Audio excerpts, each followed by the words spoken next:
A Lancaster County farmstead in November. The sky is the color of old tin. The fields have been bare for 3 weeks.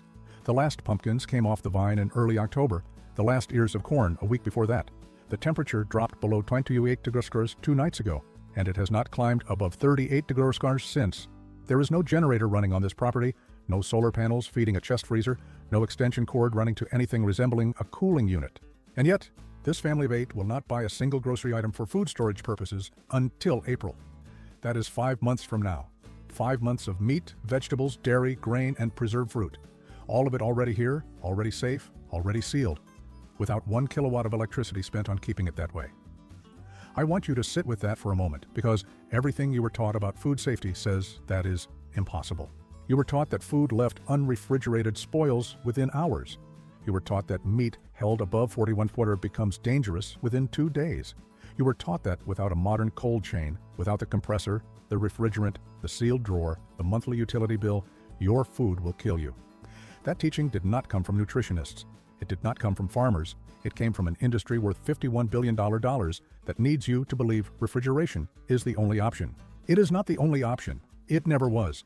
If that number just stopped you, 5 months, 0 electricity, stay right here. Subscribe to Tradition Done right now and turn on notifications immediately. The algorithm will not bring this video back to you on its own. YouTube does not surface content that reduces your dependence on the advertisers paying for its platform. You found this. Hold on to it. Hit like right now so that someone else finds it today. 1 click from you puts this in front of someone who needs it now. Back to this farm. The woman who runs this household is named Anna. She is 47 years old. She has never owned a refrigerator. She has never paid an electric bill.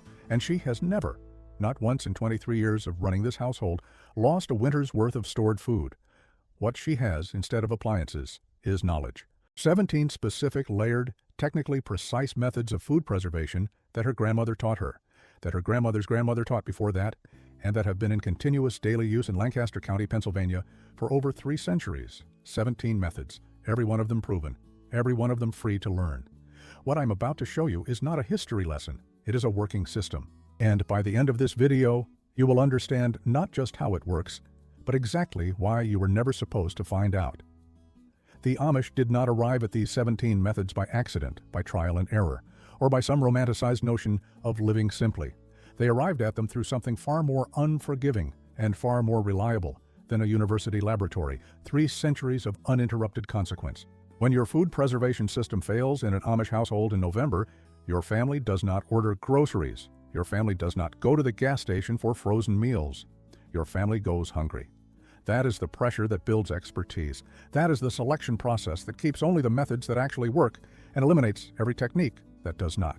In Lancaster County, Pennsylvania, home to approximately 40,000 Amish residents as of the 2020 community census conducted by the Young Center for Anabaptist and Pietist Studies at Elizabethtown College, the food storage season begins in late August and runs through the first hard freeze, usually in October. By November 1st, the work is done, the pantry is full, the cellar is packed, the smokehouse is sealed, and it will remain full for the next 7 months without a single extension cord, without a single utility bill, without a single trip to a supermarket for food storage purposes. I spent 3 mornings in January on a farm outside the town of Intercourse, Pennsylvania, observing what daily life looks like when this system is actually in use. The woman who runs that household is named Rebecca. She is 52 years old.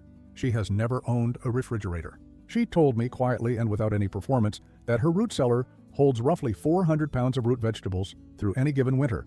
Her smokehouse carries enough cured pork to feed her family of 9 from November through March. Her pantry shelves hold over 320 jars of pressure-canned and water bath-canned produce that she and her 3 daughters processed between July and September. None of that required electricity. None of it required a monthly bill. And none of it, not a single jar that I checked, not a single cut of pork, not a single drawer of carrots, was wasted by the time spring arrived. The morning I was there, Rebecca's day began at 4:30 a.m. She does not use an alarm clock. She walks into the root cellar, which is a stone-lined pit dug 6 feet into the ground behind the barn. The temperature inside, as I measured it with a digital thermometer, was 36 degrees Celsius. The relative humidity was 92%. She pulls out a crate of carrots, wipes the grit off with a damp cloth, and packs them into a basket. She goes to the smokehouse, a small wooden structure with a stone firebox, and retrieves a side of pork belly that has been curing since November.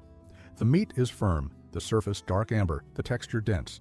She brings it inside, slices it, and cooks breakfast for the family. All of this is routine. All of this is ordinary. All of this is repeated every single day for 7 months. In Holmes County, Ohio, the largest Amish settlement in the world, with a population exceeding 45,000 across Holmes, Wayne, and Coshocton counties, the food storage culture runs even deeper.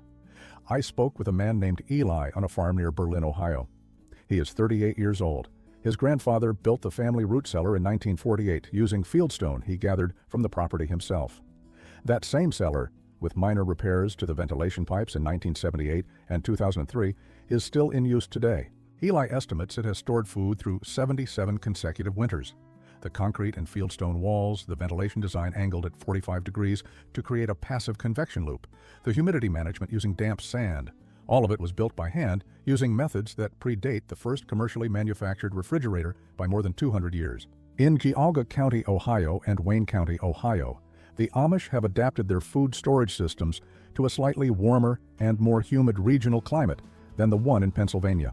The techniques shift: more emphasis on dehydration, more use of clay-sealed fermentation crocks, adjusted ventilation angles in root cellars. But the underlying philosophy is identical. In the Indiana settlements, particularly around Shipshewana and LaGrange County, Iowa, the same pattern holds. The seasonal harvest is different. The ambient humidity is higher. The winter temperatures are more variable. The methods adjust. The core principle remains: preserve what the season gives you so that you are never dependent on what the market charges. What multi-generational practice looks like in this context is this. A boy named Joseph in Holmes County, Ohio, starts working in the root cellar at age 7 under the supervision of his father. By age 12, he is responsible for stacking and rotating the vegetable storage. By age 16, he is building his own fermentation crocks and managing the family smokehouse. By age 20, he is teaching his younger siblings. This is not theoretical. This is not a hobby. This is a survival skill that has been transmitted through families continuously since the 1720s, when the first Amish families settled in Lancaster County. Compare that to the modern household. The average American child has never seen a root cellar. The average teenager has never packed a fermentation crock. The average adult cannot name a single method of food preservation that does not require electricity. And yet we wonder why food waste is so high, why grocery bills are so expensive, why the entire food system feels so fragile when the power goes out or the supply chain breaks. The Amish have not just preserved these methods. They have preserved the knowledge of when to use each one, how to adjust for climate, how to detect failure early, and how to repair a system before it collapses. This is not nostalgia. This is not a quaint tradition. This is a complete, sophisticated, technically precise food preservation infrastructure that has been in continuous daily operation for over 3 centuries. The only reason most of us do not know these methods in any practical detail is that knowing them reduces our dependence on the systems that generate billions of dollars in annual revenue. But the science behind why these methods work, the physics, the chemistry, the biology, is not dependent on faith or tradition. It is measurable, reproducible, and documented. And that is exactly what we are going to look at next. Let me give you the core principle first, and then we will work through the specific methods. Food spoils through 3 primary mechanisms: microbial growth, enzymatic activity, and oxidation. Every food preservation method, whether ancient or modern, works by interrupting one or more of these 3 processes. Refrigeration slows microbial growth by lowering temperature. Freezing halts it almost entirely. The 17 Amish methods work by attacking all 3 mechanisms simultaneously, using physics, chemistry, and biology that are just as effective as electrical cooling, and, in several documented cases, more effective for long-term storage. Method 1. Root cellaring. A properly built root cellar maintains a temperature between 32 degrees and 40 degrees, according to specifications documented by the Woodstock History Center in their 2022 publication, Food Preservation: Getting to the Root of It. At these temperatures, the growth of microorganisms that leads to decomposition is slowed dramatically. Most human pathogens, including Salmonella and E. coli, have an optimal growth temperature of 98.6 degrees body temperature. Below 40 degrees, bacterial reproduction slows by 70% to 90%, and below 35 degrees, it slows by 90% to 95%. But temperature alone is not enough. Root cellars also need to maintain 85% to 90% relative humidity. The need for damp air is one reason root cellars often have dirt floors. Soil naturally holds moisture and can easily be wetted down if additional humidity is needed. Compare this to a modern refrigerator vegetable drawer. The typical refrigerator operates at 35 degrees Fahrenheit to 38 degrees, but the relative humidity in the crisper drawer is approximately 30% to 50%, well below the 85% to 95% humidity that storage crops require for cell integrity. The result, according to research from the University of Alaska Cooperative Extension, is that carrots stored in a standard refrigerator lose 30% to 50% of their moisture within 2 weeks, becoming limp and nutritionally degraded. A carrot stored in a root cellar at 92% humidity loses almost none, remaining firm and nutritionally intact for 5 to 8 months. That is the difference between a system designed by engineers who understand humidity and a system designed by manufacturers who sell compressors. Method 2. Salt curing. Salt preservation works through a process called osmosis. When meat or vegetables are packed in salt, the salt draws water out of the cells of both the food and any bacteria present. Without intracellular water, bacteria cannot reproduce. The water activity of properly salt-cured meat drops below 85, the threshold below which most pathogens cannot survive, as documented by the USDA Food Safety and Inspection Service in their 2022 technical guidance on cured meats. A salt concentration of just 2% to 3% by weight is sufficient to inhibit most spoilage bacteria in vegetables. For meat, a concentration of 6% to 8% in a wet brine produces storage stability of 8 to 12 weeks without refrigeration. Method 3. Fermentation. Lactic acid fermentation is one of the most studied food preservation systems in microbiology. When vegetables are submerged in brine, naturally occurring lactobacillus bacteria consume the available sugars and produce lactic acid as a metabolic byproduct. The pH of the food drops below 4.6, the threshold below which Clostridium botulinum, the bacteria responsible for botulism, cannot produce toxins, as established by the National Center for Home Food Preservation at the University of Georgia. A 2022 review published in Current Research in Food Science by Science Direct, titled Role of Lactic Acid Bacteria in Food Preservation and Safety, confirmed that lactic acid fermentation produces antimicrobial compounds including bacteriocins, organic acids, and hydrogen peroxide that actively suppress both bacterial and fungal spoilage. Properly fermented vegetables stored at cellar temperature between 38 and 50 Kelvin remain safe and nutritionally dense for 6 to 12 months. Method 4. Smoking. Wood smoke contains over 200 chemical compounds including phenols, aldehydes, and organic acids that deposit on meat surfaces and function as both antibacterial and antifungal agents. The smoking process simultaneously reduces surface moisture by 15% to 25% through heat, and the phenolic compounds, particularly guaiacol and syringol, penetrate the meat's outer layers, creating a preservation barrier that inhibits bacterial growth. A 1998 study from the University of Wisconsin-Madison Department of Food Science documented that cold-smoked meats cured to an internal water activity below 0.90 showed no detectable pathogen growth after 90 days at ambient temperature. Method 5. Fat sealing. Confit.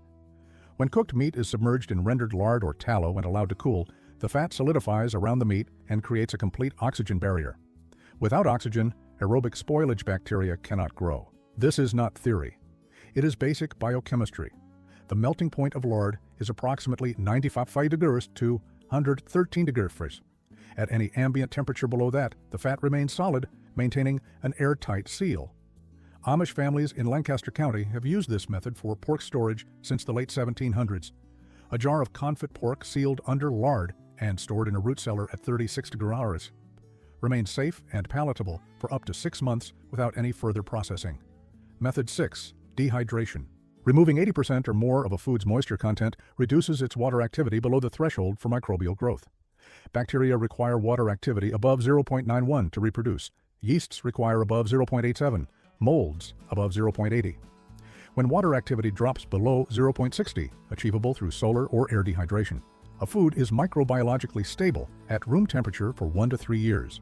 The USDA's National Institute of Food and Agriculture has documented that properly dried beans, corn, and fruit achieve water activity levels of 0.30 to 0.45 when dried to their traditional standards, far below any spoilage threshold.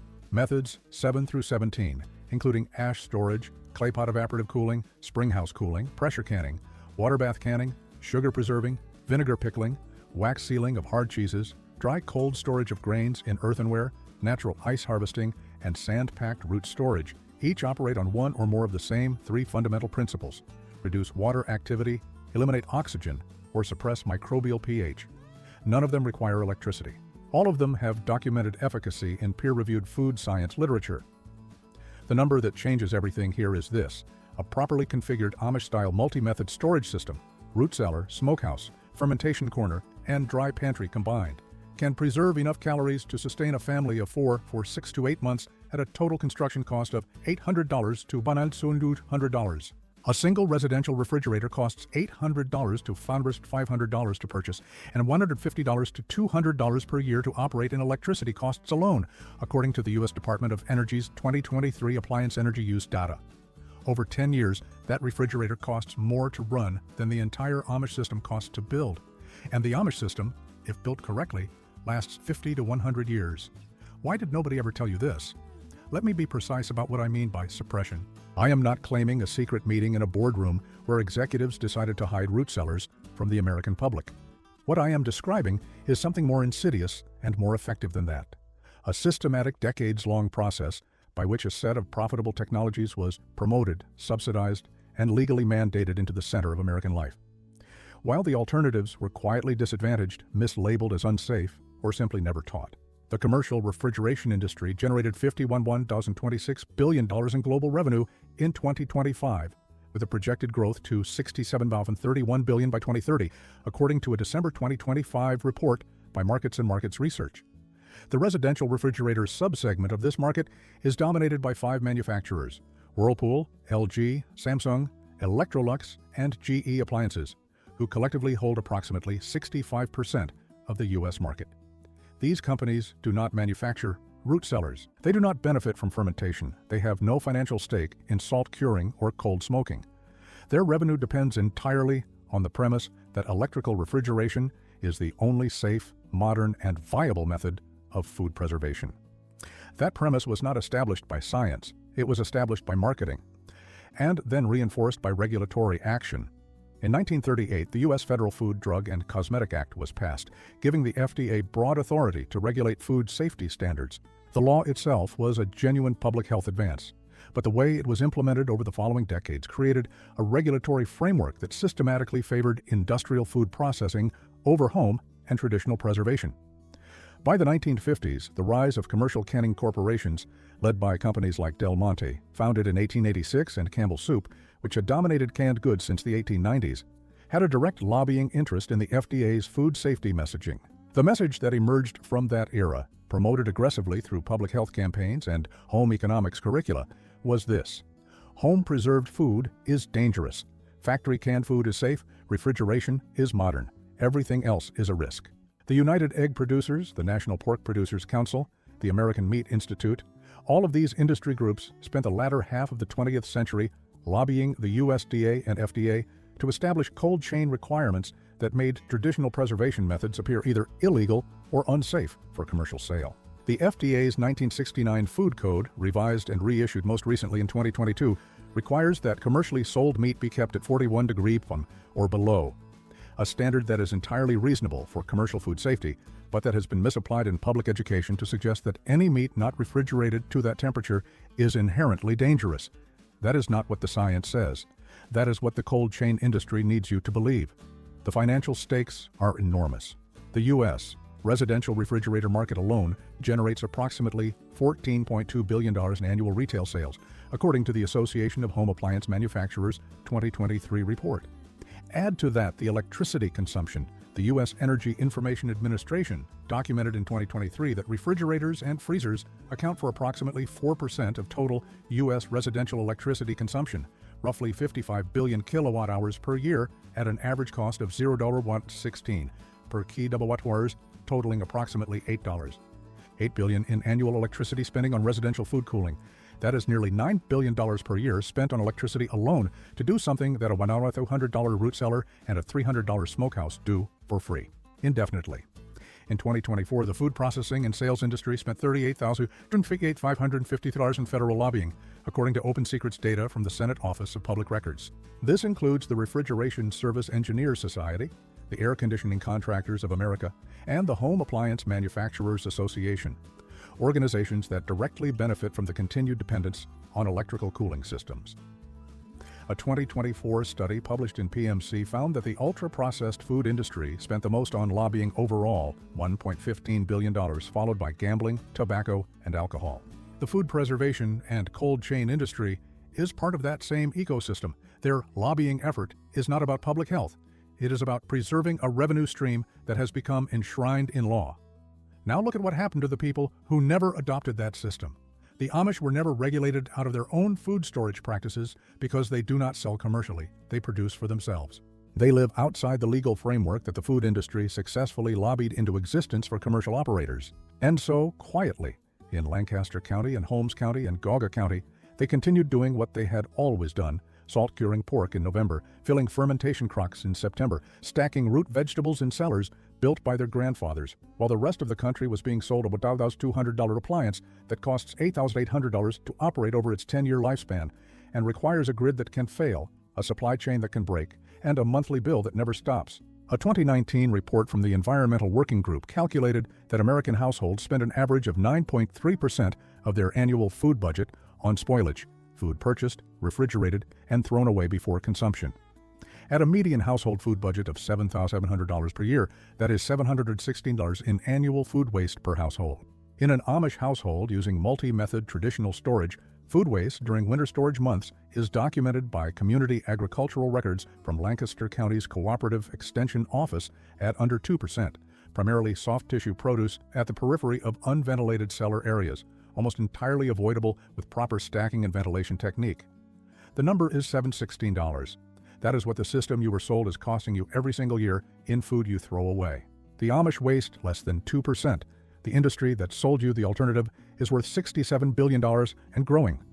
A 2024 analysis by the USDA Economic Research Service found that the average American household spends 12.6% of its income on food, up from 9.4% in 2000. The rise is not due to increased consumption. It is due to increased dependence on the cold chain. Each household that buys a refrigerator, a freezer, and a chest cooler adds $200 to $300 per month in electricity and appliance costs. Costs that did not exist 3 generations ago. You were not told this because telling you this is not profitable. The companies that manufacture refrigerators know that a $1,200 root cellar can do their job for 50 years without an electricity bill. The industry that sells you the cold chain knows that fermentation is safer than chemical preservatives. The regulatory bodies that enforce the cold chain standards know that the science does not support the mandate that any food above 45 degrees Celsius is inherently dangerous. They know all of this, and they have chosen revenue over transparency, profit over education, and dependence over independence. The number that exposed everything to me is this. The food industry spends $38.2 million per year lobbying to maintain the regulatory framework that makes their products necessary. They spend $15 billion lobbying to maintain the broader food system that depends on cold chain infrastructure. And they spend $8.8 billion per year in electricity costs alone that you are paying, not them. The motive is not hidden. It is not secret. It is right there in the lobbying reports, in the revenue filings, in the utility bills. You were not told this because your independence is not their business model. Your dependence is. And that is the quiet outrage.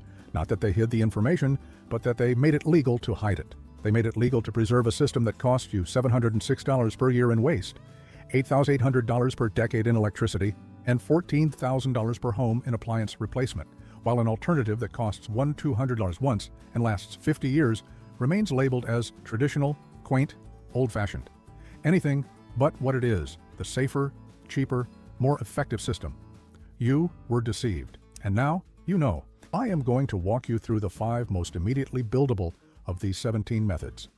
These 5 can be implemented by any household, renter or owner, urban or rural, with materials available at any hardware store. I am giving you exact dimensions, exact costs, exact temperatures, exact humidity targets. This is not a sketch. This is a blueprint. Step 1, build a corner root cellar insert. Cost $180 to $280. If you do not have access to ground for a full in-ground root cellar, you can build a functional cold corner inside an unheated basement or garage using 2 exterior-facing walls.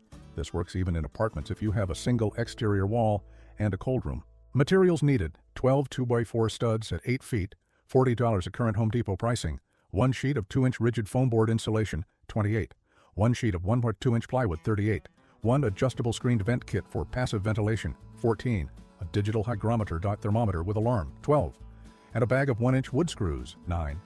Total materials: approximately $143 to $163, plus any local price variation and paint. Frame a corner section approximately 6 feet wide by 6 feet deep, using the 2 existing exterior walls as 2 sides and your framed insulated walls as the other 2. Install the vent low on the exterior wall for cold air intake, approximately 6 inches above the floor. Leave a gap at ceiling level on the interior wall for warm air exhaust at approximately 7 feet high. This passive convection loop maintains temperature without any mechanical components. Line the interior frame with plywood. Do not insulate the floor. Ground contact is your cooling source. If you have a concrete floor, lay down a layer of sand or damp burlap to increase humidity. Operational target: 32 degrees Celsius to 40 degrees Celsius, 85% to 95% relative humidity. Place the digital hygrometer inside to monitor. Optimal conditions are reached within 2 to 3 weeks of first cold weather in October. If humidity drops below 80%, place a shallow pan of water in the corner and mist the walls weekly. If temperature rises above 42 degrees, open the intake vent fully and add a second exhaust vent at the top. Step 2. Set up a salt brine fermentation crock. Cost $35 to $65. Purchase a 1-gallon wide-mouth ceramic crock or a half-gallon mason jar with a wide lid for $18 to $28. Make a 2% brine, 1 tablespoon of non-iodized kosher or sea salt per 2 cups of water. That is 1 ounce of salt per 16 ounces of water by weight. Iodized salt inhibits lactobacillus fermentation. This is the single most common mistake beginners make, and it produces soft, poorly fermented vegetables instead of crisp, properly acidified ones. Always use non-iodized salt, pack shredded cabbage, whole small cucumbers, sliced carrots, or green beans tightly into the container, layer by layer, pressing down firmly to remove air pockets. Pour brine to cover all vegetables by at least 1 inch. This is non-negotiable. Any vegetable exposed to air will mold. Weight the vegetables below the brine line using a small Ziploc bag filled with extra brine or a sterilized glass weight. This prevents mold formation on exposed vegetable surfaces. Seal with a cloth for air circulation or an airlock lid if you have one. Ferment at room temperature 68 degrees to 72 degrees for 3 to 10 days depending on the vegetable and your taste preference. Taste it daily after day 3. Once it reaches your preferred sourness, move it to the root cellar or a cool location at 38 degrees to 50 degrees. Fermented vegetables stored at cellar temperature remain safe and nutritionally intact for 6 to 12 months. Step 3. Build a cold smoker using a metal trash can. Cost $45 to $85. A functional cold smoker used for fish, pork belly, and hard cheeses can be built from a 20-gallon galvanized metal trash can, $28 at Lowe's, a 6-foot length of 4-inch aluminum dryer duct, $18, a small metal firebox made from a second smaller can, or a 5-gallon steel bucket with holes drilled, $8, and a drill for ventilation holes, $10 for the bit. Connect the firebox to the smoking chamber via the 6-foot duct. The duct cools the smoke before it reaches the food, maintaining smoking chamber temperatures below 90 degrees, which is the definition of cold smoking. Hang meat or fish from the lid using stainless steel S-hooks. Burn apple, hickory, or cherry chips. Available at any hardware store for $8 to $12 per bag. Smoldering rather than burning open flame. You want smoke, not fire. 2 4-hour smoke sessions per piece of pork belly with a 24-hour rest between produces properly cold smoked meat stable at cellar temperature for 60 to 90 days. The meat should have a dark amber color and a firm texture. If it is still soft after smoking, it needs more time in the smoke. Step 4. Dehydrate using window screen trays. Cost $0 to $25. In hot, dry climates, the American Southwest, the Southern Plains, California's Central Valley, solar dehydration requires no building and no equipment. Slice vegetables or fruit to 1.4-inch thickness, no thicker. Blanch quickly in boiling water for 2 minutes. This destroys surface enzymes that cause browning. Then lay on clean window screens elevated above a dark surface in full sun. A dark background absorbs radiant heat and raises tray temperature by 10 degree wires to 15 degrees, dramatically accelerating drying time. Cover with cheesecloth to keep insects off. At 90 degrees ambient with good airflow, most vegetables reach target moisture below 10% within 1 to 2 days. The vegetables should be brittle when cool. If they bend, they need more time. For humid climates, the Southeast, Pacific Northwest, Great Lakes regions, solar dehydration alone is insufficient. The adjustment required is this: Build a solar dehydrator box using a black-painted interior plywood box with a glass or clear polycarbonate lid angled at 45 degrees toward the sun. The greenhouse effect inside the box raises air temperature to 120 graus to 140 even on overcast days, which is sufficient to achieve target moisture levels in 2 to 4 days. Materials cost $60 to $90 using reclaimed lumber and salvaged glass. Add a small screened vent at the top for airflow. Step 5. Wax seal hard cheeses for long-term storage. Cost $50 to $30. Purchase cheese wax, not paraffin wax, which is too brittle, for approximately $12 to $15 per pound. Melt in a double boiler to 220 degrees. Dry the cheese surface completely with a clean cloth. Apply 2 to 3 coats of wax using a natural bristle brush, allowing each coat to fully harden before applying the next. Approximately 10 minutes between coats. A properly wax-sealed hard cheese stored at 50 degrees Fahrenheit to 55 degrees Fahrenheit, the temperature of an unheated stone basement in winter, remains safe and continues to age for 6 months to 2 years. The Amish of Geauga County, Ohio, have used this method for Dutch-style hard cheeses since the early 1800s, and the technique is identical to that used by commercial artisan cheesemakers today. Common mistake to avoid. The most widespread failure in all 5 of these methods is introducing moisture at the wrong point. In root cellaring, it is packing wet produce. Always cure and dry brush vegetables before storage. In fermentation, it is using iodized salt. Always use non-iodized salt. In cold smoking, it is starting with wet surface meat. Always dry the surface for 24 hours before smoking to form a pellicle. In dehydration, it is insufficient drying time. Vegetables should be brittle, not chewy. In cheese waxing, it is applying wax to a surface with any residual moisture. Wax over moisture traps the water inside and accelerates mold growth rather than preventing it. This is not complicated. This is not mysterious. This is not something you need to be trained to do. It is physics, chemistry, and biology. And it was available to you from the moment you were born. These methods were hidden not because they are difficult, but because they work. Anyone who masters these 5 steps has permanently reduced their dependence on the systems that were designed to replace them. And that is exactly why you were never taught this. This is not theory. Large-scale application of these same physical principles has been documented on every continent, in climates ranging from Arctic to desert, and in projects ranging from small family operations to million-dollar international infrastructure. The Cool Bot Cold Room, Plainfield, Vermont, 2011. The Northeast Organic Farming Association documented in their 2012 Winter Farmer Series a network of farm cold rooms built across Vermont and New Hampshire using passive cooling principles identical to Amish root cellars, exterior exposed walls, ground contact floors, and passive ventilation. A single cold room at a Plainfield farm built for $800 in materials maintained a temperature of 36 to 40 through a Vermont winter with 0 operating cost. It stored 2,400 pounds of mixed root vegetables with a documented spoilage rate of 1.8%, lower than the spoilage rate of the same farm's previous refrigerated walk-in unit, which ran at 3.1% loss while costing $800 per year in electricity.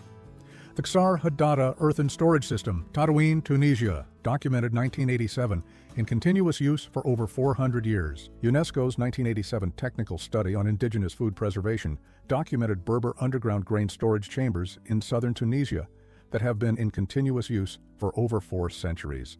Excavated to a depth of 12 feet into the compressed clay earth, these chambers maintain a temperature of 59 degrees to 68 degrees and a humidity of 40% to 50% year-round, ideal conditions for grain storage. The documented storage life of wheat in these chambers exceeds 3 years with less than 4% spoilage loss. This is not speculation. This is 400 years of uninterrupted operation. The Svalbard Global Seed Vault, Longyearbyen, Norway, opened 2008. This is the largest scale validation of Earth-based passive cooling that exists. The Svalbard Vault, built into a sandstone mountain on the Norwegian island of Spitsbergen, uses the permafrost of the mountain itself as its primary cooling mechanism. The vault maintains a temperature of 0 to 18 degrees at 0 electrical cooling cost during winter months. The Norwegian government's 2018 facility audit confirmed that the vault's passive thermal mass alone is sufficient to maintain safe storage temperatures for seed material for decades without mechanical intervention. The facility stores over 1.3 million seed varieties from every country on Earth. These are not experiments. They are proven infrastructure on 3 continents, from a Vermont farm to a Tunisian desert to a Norwegian mountain, and every one of them runs on the same physics that Rebecca uses in her Lancaster County cellar. The principle does not care about the scale. It works at 400 pounds of vegetables, and it works at 1.3 million seed varieties, and it requires no monthly bill. The Svalbard Vault is not a secret.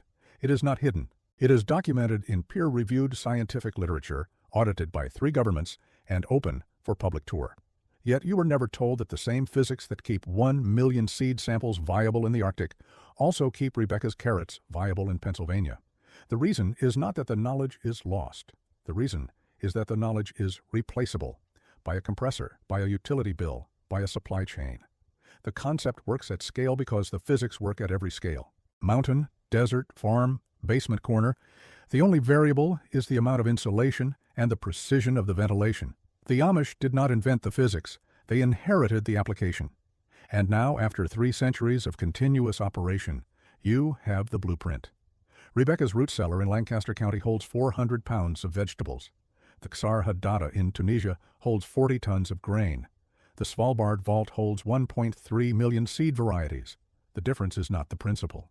The difference is the scale. The principle is identical, and it was always yours. Before you close this video, I want you to do one thing. Drop your state in the comments below and tell me what you currently spend monthly on electricity for your refrigerator and freezer. Just the electricity, not the groceries, just the cooling. Use your last utility bill, look for the average appliance draw, estimate if you do not have the exact number, and put that number in the comments.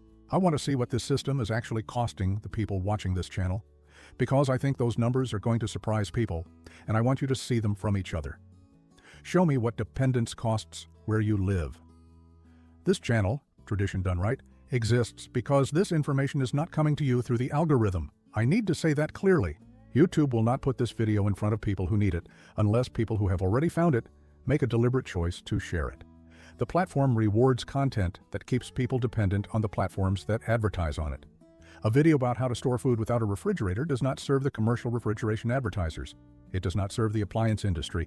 It does not serve the utility companies. It serves you, and it serves nobody else. Subscribe to Tradition Done Right right now. Turn on notifications so you see every video the moment it is published. Do not click maybe later. Do not click remind me in a week. The algorithm will not bring this back to you on its own.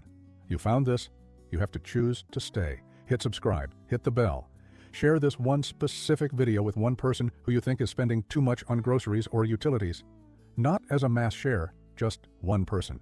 That is how this channel reaches the people who need it, because the algorithm is not going to do it. In the next video on this channel, I am documenting a system that is going to stop you cold. I found an Amish woodworking technique used continuously in Holmes County since 1887 that produces a structural joint stronger than anything a modern nail gun or screwdriver can achieve, with 0 metal hardware, using only hand tools and a geometry that any beginner can learn in an afternoon. The shocking part is not the technique. The shocking part is the year that the U.S. Building Code was revised to make this joint non-compliant in new residential construction, 1973, and the name of the industry association that lobbied for that revision. It was the National Association of Home Builders, and they spent $42 million on lobbying that year alone. I will have the documents on screen. You will want to see this. I started this video with a single number, 5 months of food storage with 0 electricity. I want to end with a different number. Over a 30-year period, the typical mortgage length on an American home, a household that implements a full Amish-style multi-method storage system alongside a strategic reduction in commercial cold chain dependency will spend approximately $112,000 less on food, electricity, and appliance replacement than a household that does not. $112,000 sitting in your basement wall, waiting to be claimed. The Amish have been claiming it for 3 centuries. It is not hidden, it never was. It was just never profitable to show you.